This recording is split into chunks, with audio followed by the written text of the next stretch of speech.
I'm Les Frost, the chairman of the Surplus Line Association of California. I will now call to order the Southern California session of the SLA annual meeting. In lieu of a roll call, licensed members should have signed in when you picked up your name tags. Please, if you didn't, do so.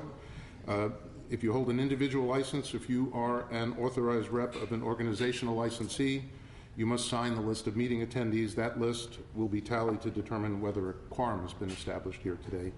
And it looks like we have a nice crowd here. If the quorum, however, was not established, a vote will be conducted following this meeting.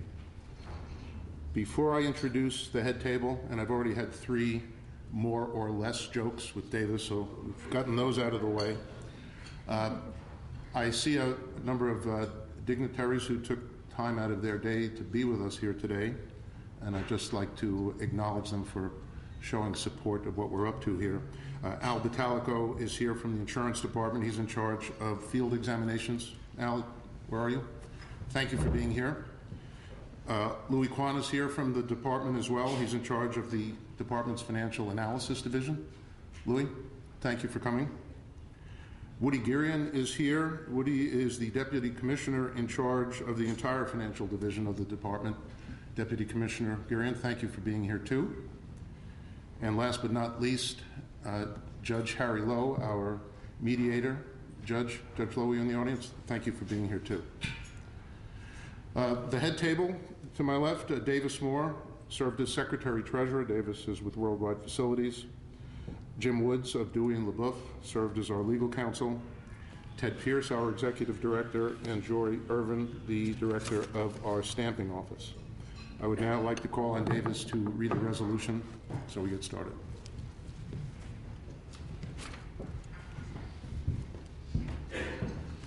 Thank you, Les. Good morning, everybody. Good morning.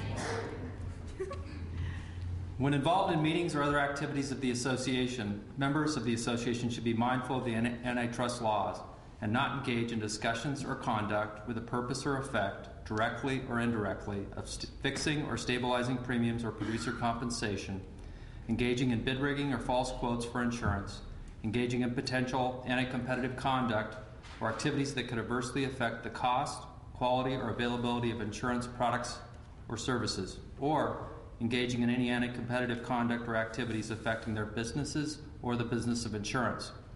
Members are advised that violation of state or federal antitrust laws may result in civil and/or criminal penalties, and that any member acting contrary to the intent of this resolution shall be subject to disciplinary action under the association's constitution.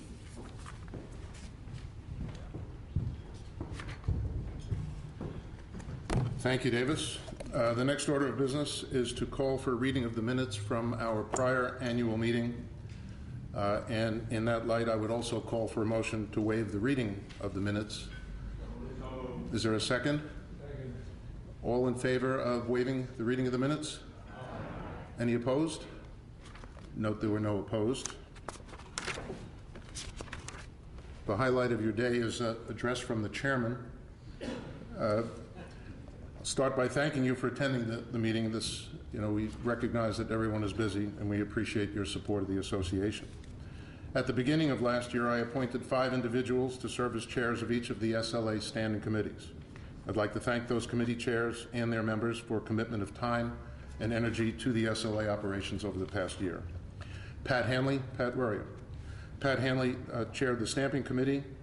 Pat provided reliable oversight of the stamping committee through this office. Together we forged a tough budget for 2011. Pat had also done double duty for us last year by serving on both the stamping committee and the ad hoc committee on the Western State Surplus Lines Conference. That conference will be in California next year.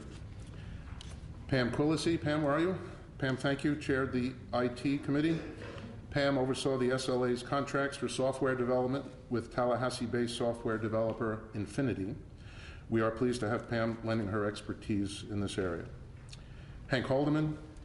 Hank chaired the legislative committee and made a major contribution to our understanding of legal, legislative, and regulatory affairs. We're grateful for Hank's efforts, knowledge, and expertise in this area. Thank you, Hank. Tina, where are you? Tina Epstein? Tina Epstein chaired our education committee. She scheduled education seminars throughout the year and has already scheduled seminars for the first quarter of 2011. Thanks to Tina's good work, the SLA receives high marks from our broker members in their evaluation of these educational seminars. Thank you very much, Tina. Jerry Sullivan, Jerry's in the middle of the room there. Jerry chaired the Admitted Market Liaison Committee. Jerry established open communication with California trade associations that represent the admitted market. Earlier this month, Jerry conducted his 4th state capital trip to visit the state insurer trades. So thank you all to these committee chairs and their members for their service to the SLA. I enjoyed working with all of you. I also wanted to thank the nominating committee for performing the very difficult task of producing the slate you'll hear of later for the 2011 Executive Committee and officers. I'd like to thank Jim Woods on the dais and his colleagues from Dewey and LaBeouf. They've done excellent work for SLA. His diligence has been a vital component of SLA's effectiveness over the years. Thank you very much, Jim. Many thanks to my executive committee colleagues for a great year. Thank you for your extraordinary commitment of time and effort. And be remiss in not thanking Ted Pierce and Joy Orvin for a great job in running the largest surplus line association in the country. Thank you, Ted and Joy. In the past year, the Executive Committee and the Stamping Committee decided to keep the stamping fee at 0.25% as appropriate to our current budgeting needs. The Executive Committee also expanded the SLA staff work week hours from 35 to 37.5-hour work week that began March 11, 2010. This move increased stamping office productivity with a very slight impact on expenses. In addition, the Executive Committee instructed the SLA staff to move to a uniform annual performance and salary review date of 1/1 to 12/31. The plan there was to enhance the management of the employer review process and to provide an equitable compensation model. Touching on some of the important developments of 2010, on July 21 of last year, the Non-Admitted and Reinsurance Reform Act, that we lovingly refer to as NRRA, was signed into law by President Obama as part of the Wall Street Reform Act. The law becomes effective 1 year after enactment. Therefore, on 7/21 of this year, we enter a new era of state and multi-state rules regarding surplus line transactions. Beginning July 21, only the home state of the insured can require a tax payment on surplus line insurance premiums, because only the home state can impose their rules and regs. Moreover, only the home state can require a surplus line broker to be licensed in order to sell, solicit, or negotiate non-admitted insurance. More details about this important development will follow when Jim Woods gives us the General Counsel's report. On that note, in addition to the efforts of Jim, his colleagues, and Ted Pierce, our Executive Director, in keeping the SLA closely in step with this major issue, I wanted to just take a moment to offer a special thank you to Jerry Sullivan and Hank Haldeman. They have graciously given of their time over the years in the legislative and regulatory arena, not only on behalf of the SLA, but for the wholesale marketplace in general. As chairman this past year, I was particularly aware of those efforts, and especially so regarding this NRRA issue. So I just wanted to extend a special thank you to Jerry and Hank. Thank you very much.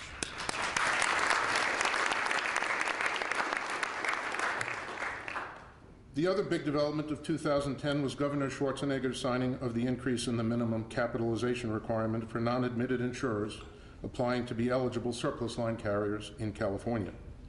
The legislation increased the minimum capital from $15 to $45 million, effective this past January 1. Both California and New York have made this move to $45 million due to the inadequacy of the $15 million figure, which many of you know hasn't changed since the mid-1980s. In conclusion, I leave you with an organization of over 4,500 surplus line broker licensees, of which over 2,800 are resident and 1,700 are non-resident. There are 102 foreign insurers on the Leslie, 76 Lloyd syndicates, and 36 alien insurers. Of the $4.6 billion in California surplus line premium recorded by the SLA in 2010, foreign insurers wrote 75%, Lloyd syndicates wrote 17.4%, and aliens wrote 16.4%. We remain a sound organization both financially and politically, and I have high expectations for the SLA in the years to come. So I appreciate the honor of having been the chairman, and on that note, I invite the Secretary-Treasurer's report, more or less again.